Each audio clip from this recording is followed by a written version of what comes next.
So the thing is, how do you actually improve in real estate?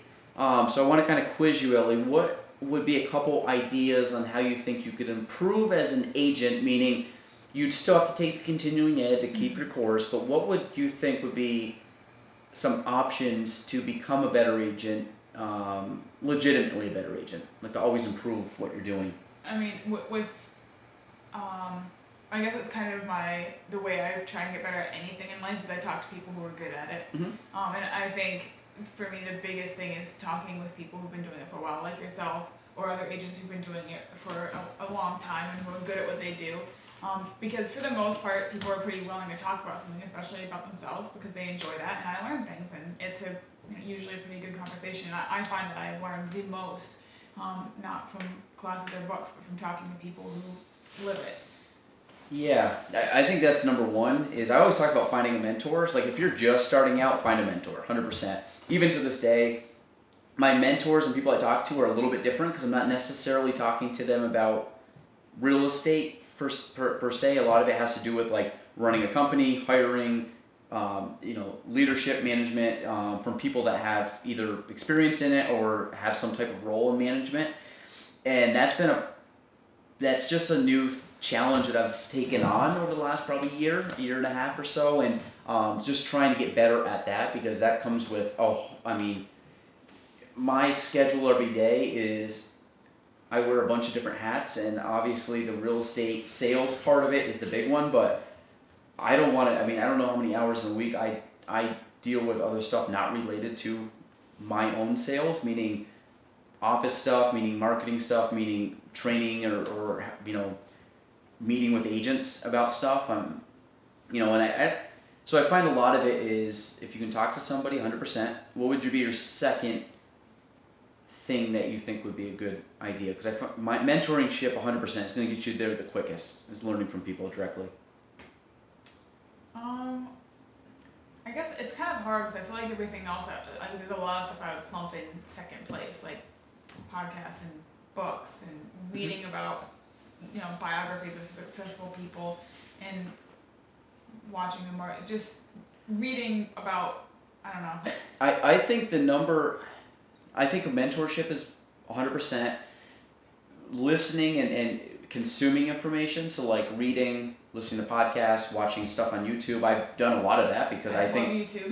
Yeah, but I think there's a lot of merit to that. If you Yeah. can find, there's some people that are very smart on there. It's kind of like those do-it-yourself people. You can find how to fix something in your house or make some type of table or whatever. But real estate's the same. Like you can go on and you can learn cool tips and hints and things like that. And I try to do that myself on my channel from what I know, but I watch other people and say, oh, that's something I never thought about or never came across. And but I also think another thing is staying active, meaning like you actually, there's so many agents that get their license and they just stall because they just don't do.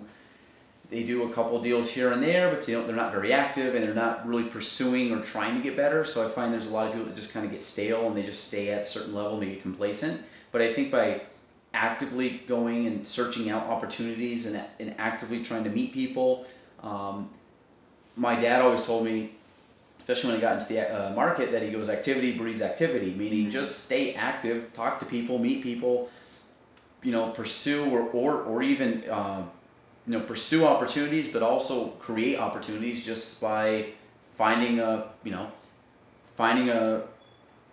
guess I would say opportunity again, but finding an opportunity either with a person or a situation and then capitalizing on it and finding a way that I've done that before. I've had some deals where things weren't, just maybe things weren't listed or things that I heard about, or maybe a situation where I'm like, hey, I wonder if they would actually end up selling. Talk to them, yeah, actually we thought about it. Okay, cool, I put a deal together. And I've done that a few times where those are kind of cool because they're unexpected, but it's the idea that you're always pursuing something and I find by just being active and talking to people and meeting people and expanding my sphere of people that I see more situations and become more well-rounded. Yeah. So I think, and the other thing is just showing homes, going on listing appointments, writing up contracts, honestly getting, getting rejected. Like all that stuff gets you better and better and better. Absolutely. And I think every year, if you're constantly in a mode where you're trying to improve,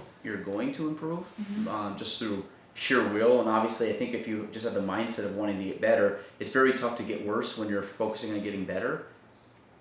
That's just something I believe in. I don't think you can really, it's very tough to get bad at something if you're putting focus into it. It's the 1% philosophy that I think I talked with Matt Craig about this in the beginning of the year, and he was talking about people's goals for the year. If you strive to be 1% better every single day, and say you fail for half the year, you're still more than 100% better at the end of the year than you were at the start of it.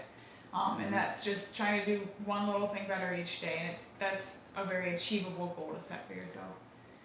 Yeah, and I think that could even be, talk about like calls each week. Like it might just be making an extra call or or going to, like I said, showing up to a network event that you wanted to blow off, or I mean anything. You take anything that you don't want to do and you take that one extra step and do it.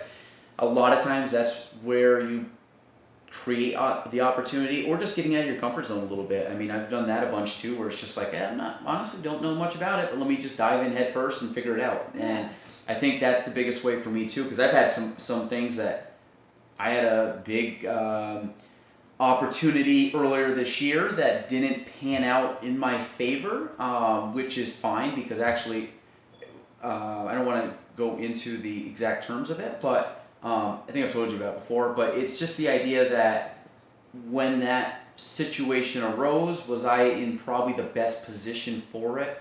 No. But I didn't just say no. I basically said, sure, because I will figure it out. If there's a will, there's a way. And to be honest, if nothing else, I'll get a great learning experience from it. So I'm very big on saying yes to opportunities and challenging myself. But I think that is the improvement of, I've seen way more now. But the 1% thing that you said before, I think is phenomenal because when you talk about setting goals, like when we set goals for you at the beginning of the year, and you had pretty lofty goals, which I would say were bigger than 1% goals. Yeah. And I kind of came back down, and to be honest, you were pretty close to what I thought. Yeah. And I was talking to Nicole earlier today about this, that, you know, I'm like, well, we had a goal for Ellie, and she's on her way there. And I said, you know, but the difference is you're a little bit over halfway through the year. You're about halfway to your goal.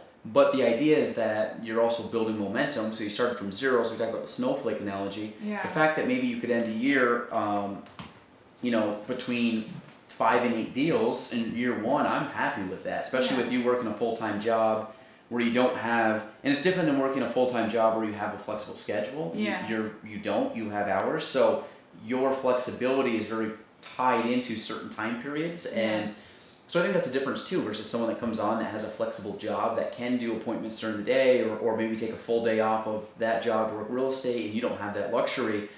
So I think what you're doing is phenomenal.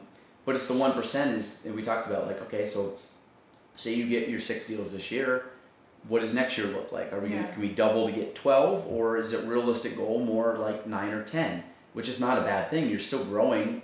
You know, I mean, at that point, whatever that ends up being, 50%, or so I still think and it's a very achievable goal. I do think it's great to have very long-term goals, meaning kind of what I set, like my 10th year in real estate is next year, and I had a 10-year goal to hit, and I'm knocking on the door of that goal. But if you expected me to hit that by my second year, there was no way in hell that was happening. Yeah. But I set a we talked about like a, what's it called? A slow climb to a distant horizon. That's how I picture all my goals, meaning it's a marathon, not a sprint. So everything that I have planned out is usually years in advance, and I just chip away at it. It's literally just like, I'm going to cut the tree down, and I'm just going to do it one, chop at a time. And I'm not going to sit there and, try to kill myself to, but that's the analogy. It's slow and steady kind of wins the race. And be a turtle, not a rabbit. Exactly. I mean, if you can be a turtle that runs the speed of a rabbit. Hybrid. A turtle with a hard shell, or a rabbit with a hard shell. But no, I think it's good. I think setting goals are good, but I think, like you said, always the theme of the day of the podcast is keep improving.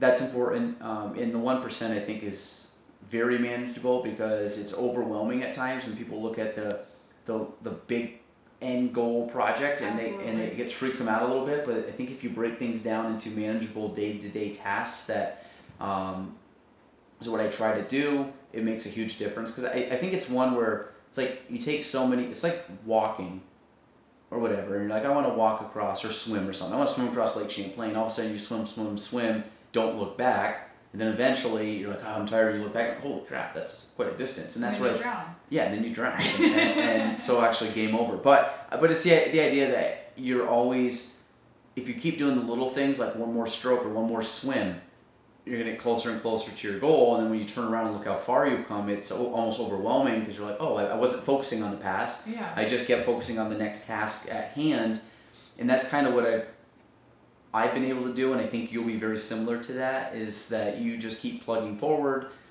and then when you can kind of take a break to turn around and kind of look at where you've come from and where you started and stuff, it's very cool.